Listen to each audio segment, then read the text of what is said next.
wabarakatuh. Alhamdulillahilladzi arsala rasulahu bil huda wa dinil haq liyudhhirahu 'alad dini kullih wa kafa billahi syahida.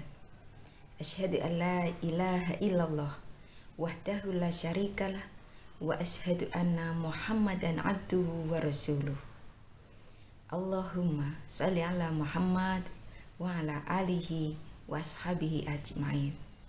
Rabbi shrah li sadri wa yassir li amri wahlul 'uqdatam min lisani yafqahu qawli. Amma ba'du. Alhamdulillah, segala puji hanyalah milik Allah, Tuhan semesta alam, atas nikmat dan karunia-Nya untuk kita semuanya. Nikmat sehat yang kita rasakan hingga saat ini, sehingga kita mampu melaksanakan ibadah Ramadan dengan tanpa kurang suatu apapun. Mudah-mudahan dengan kita mensyukuri nikmat-Nya, Allah akan semakin menambah nikmat-Nya untuk kita semuanya. Amin.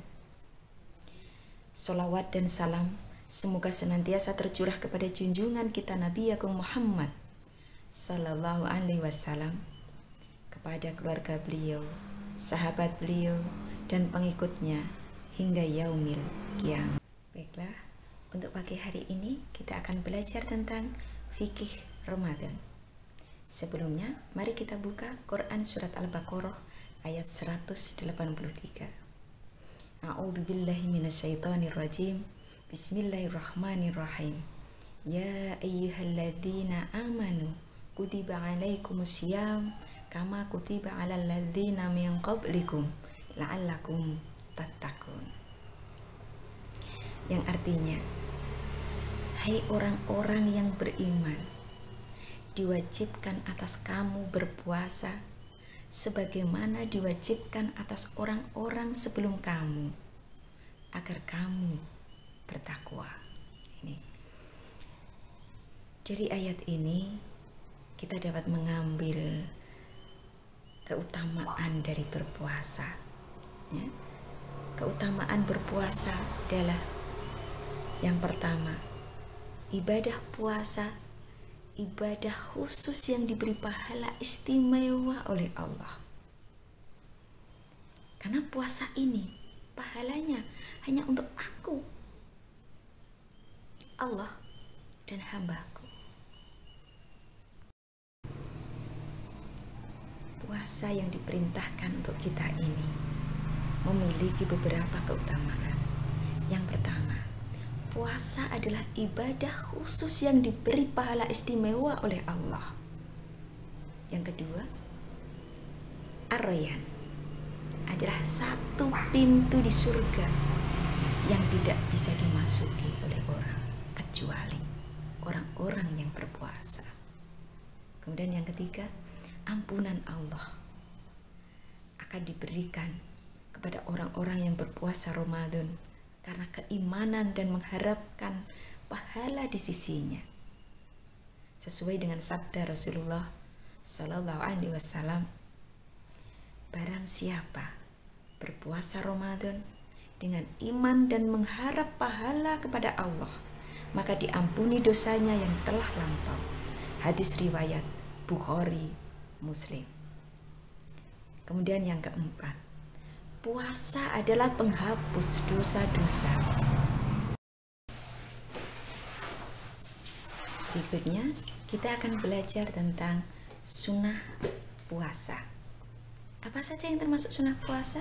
Yang pertama, makan sahur dan mengakhirkannya di akhir waktu malam. Kemudian yang kedua, menyegerakan berbuka.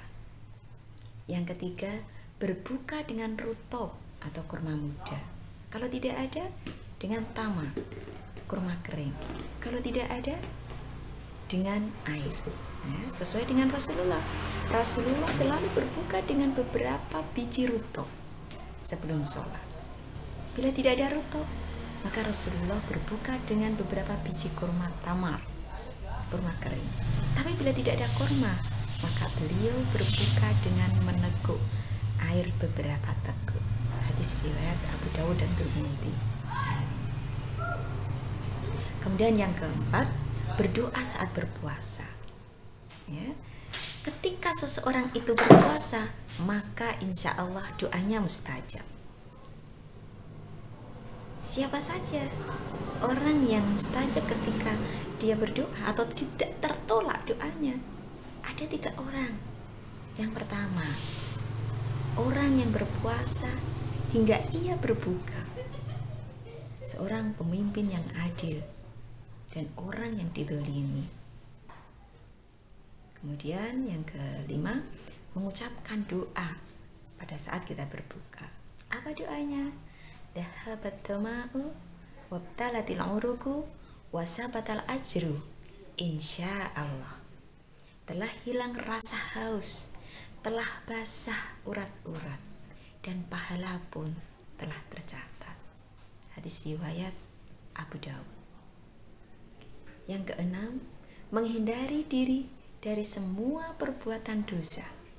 Karena puasa bukan hanya sekedar menahan diri dari makan dan minum saja.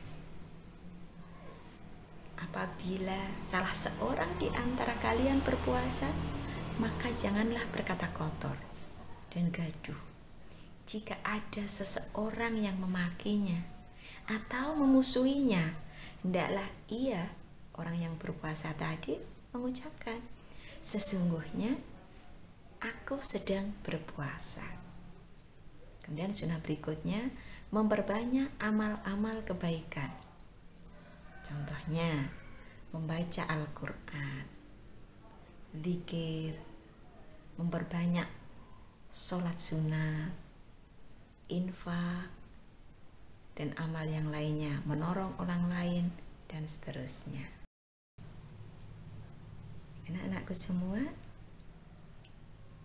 tidak terasa puasa kita sudah mendapatkan 20 hari. Berarti saat ini kita berada di 10 hari yang terakhir. Apa yang harusnya kita lakukan di 10 hari yang terakhir? Nah, kita lihat Rasulullah Sallallahu Alaihi Wasallam pada 10 hari terakhir beliau memperbanyak doa. Apa doa yang beliau baca? Allahumma innaka afuwun tuhibbul afwa fa'fu anni. Ya, diulangi lagi. Allahumma innaka afuwun tuhibbul afwa fa'fu anni. Oke, sekali lagi. Allahumma innaka afuwun tuhibbul afwa fa'fu anni. Mudah-mudahan di 10 hari terakhir ini kita betul-betul mampu memanfaatkan dengan sebaik-baiknya. Karena waktu ini mahal sekali. Kalau sampai terlalaikan, hilang, maka untuk ketemu lagi harus tahun depan. Dan belum tentu usia kita sampai di tahun depan. Ya. Ingat, di 10 hari yang terakhir kita untuk memperbanyak berdoa seperti doa yang dibaca oleh Rasulullah Sallallahu Alaihi Wasallam. Allahumma innaka afuwun tuhibbul afwa fa'fu anni. Alhamdulillah, usai sudah kajian kita pagi ini. Mudah-mudahan kita mampu mengamalkan semuanya sehingga menjadi amal soleh yang bisa kita nantikan nanti di yaumil qiyamah. Marilah kajian pagi hari ini kita tutup dengan bacaan hamdalah bersama-sama. Alhamdulillahirabbil alamin. Segala kekurangan mohon dimaafkan. Billahi taufiq wal hidayah. Wassalamualaikum warahmatullahi wabarakatuh.